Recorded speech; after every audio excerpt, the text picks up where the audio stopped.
ರಾಜ್ಯದ ಎಲ್ಲ ಜಿಲ್ಲಾಧ್ಯಕ್ಷಗಳಿಗೂ ಕಾರ್ಯಕರ್ತ ಬಂಧುಗಳಿಗೂ ನನ್ನ ನಮಸ್ಕಾರ. ಈ ಮೂಲಕ ತಮ್ಮಲ್ಲಿ ವಿನಂತಿಸಿಕೊಳ್ಳೋದೇನೆಂದರೆ, ಕರ್ನಾಟಕ ಕಂಡಂತ ಅತ್ಯಂತ ಪ್ರಮುಖ ಹೋರಾಟ ಕಾವೇರಿ ಹೋರಾಟ. ಈ ಕಾವೇರಿ ಹೋರಾಟದ ಸಂದರ್ಭದಲ್ಲಿ ನೆರೆ ರಾಜ್ಯದ ತಮಿಳು ನಟ ಸತ್ಯರಾಜ್ ಕನ್ನಡಿಗರ ಬಗ್ಗೆ, ಕನ್ನಡದ ಸಂಸ್ಕೃತಿ ಬಗ್ಗೆ, ಕನ್ನಡಿಗರ ಭಾವನಾತ್ಮಕ ವಿಷಯವಾದ ಕಾವೇರಿ ಬಗ್ಗೆ, ಕಾವೇರಿ ತಾಯಿಯ ಬಗ್ಗೆ ಹಾಗೂ ನಮ್ಮೆಲ್ಲರ ಮುಂಚೂಣಿ ನಾಯಕರಾದಂಥ ವಾಟಾಳ್ ನಾಗರಾಜ್ ಅವರ ಬಗ್ಗೆ ಅಸಭ್ಯವಾಗಿ, ಅಶ್ಲೀಲವಾಗಿ, ಕುಚೋದ್ಯದ ಮಾತುಗಳನ್ನು ಆಡಿರ್ತಕ್ಕಂಥದ್ದು, ಟೀಕೆ ಮಾಡಿರ್ತಕ್ಕಂಥದ್ದು, ಒಂದು ರೀತಿ ಒಕ್ಕೂಟದ ವ್ಯವಸ್ಥೆಗೆ ಧಕ್ಕೆ ಆಗುವಂಥ ಮಾತುಗಳನ್ನಾಡಿದ್ದಾನೆ. ಒಂದು ರೀತಿ ದೇಶದ್ರೋಹಿ ಅಂತ ಹೇಳಿದ್ರು ತಪ್ಪಾಗಲಾರದು.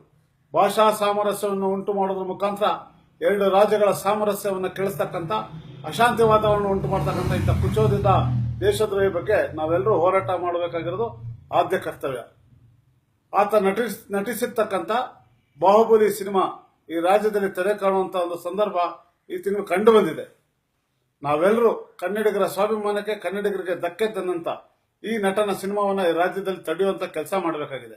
ನಾವು ಯಾರೇ ವಿರುದ್ಧ ಅಲ್ಲ, ಯಾವುದೇ ನಟ, ನಿರ್ಮಾಪಕ, ನಿರ್ದೇಶಕನ ವಿರುದ್ಧ ಅಲ್ಲ. ಕನ್ನಡಿಗರ ಬಗ್ಗೆ ಅವಹೇಳನಕಾರಿಯಾಗಿ ಮಾತಾಡಿದಂತ, ನಮ್ಮ ಭಾವನೆಗೆ ಧಕ್ಕೆ ತಂದಂತ ತಮಿಳು ನಟ ಸತ್ಯರಾಜ್ ವಿರುದ್ಧ ಮಾತ್ರ ನಮ್ಮ ಹೋರಾಟ. ಆದ್ರಿಂದ ಆತನ ಸಿನಿಮಾವನ್ನ ಈ ರಾಜ್ಯದಲ್ಲಿ ಇನ್ನು ಮುಂದೆ ಕಡ್ಡಾಯವಾಗಿ ತಡೆಯುವಂತ ಕೆಲಸ ಕನ್ನಡಿಗರು ಮಾಡಲೇಬೇಕಾಗಿದೆ. ಆದ್ರಿಂದ ಆತ ಕನ್ನಡಿಗನ ಬಹಿರಂಗ ಕ್ಷಮೆ ಕೇಳೋವರೆಗೂ ನಾವು ಆತನ ಯಾವುದೇ ಸಿನಿಮಾ ಈ ರಾಜ್ಯದಲ್ಲಿ ಬಿಡುಗಡೆ ಮಾಡೋದಕ್ಕೆ ಅವಕಾಶ ಕೊಡಬಾರದು. ಆ ನಿಟ್ಟಿನಲ್ಲಿ ಬಾಹುಬಲಿ ಸಿನಿಮಾವನ್ನ ಈ ತಿಂಗಳು ನಾವೆಲ್ಲರೂ ತಡೆಯುವಂತ ಕೆಲಸವನ್ನ ಮಾಡಬೇಕಾಗಿದೆ. ಅದಕ್ಕೆ ಪೂರ್ವವಾಗಿ ನಾನು ಕರೆ ಕೊಡ್ತಾ ಇದ್ದೀನಿ. ರಾಜ್ಯದ ಎಲ್ಲಾ ಜಿಲ್ಲಾಧ್ಯಕ್ಷಗಳಿಗೂ, ಕಾರ್ಯಕರ್ತ ಬಂಧುಗಳು ನನ್ನ ಸವಿನಯ ವಿನಂತಿ ಹಾಗೂ ಆದೇಶವನ್ನ ಮಾಡ್ತಾ ಇದ್ದೀನಿ.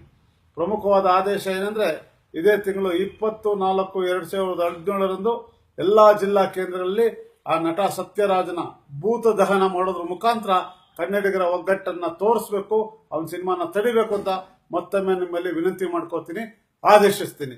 ಧನ್ಯವಾದಗಳು, ನಮಸ್ಕಾರ.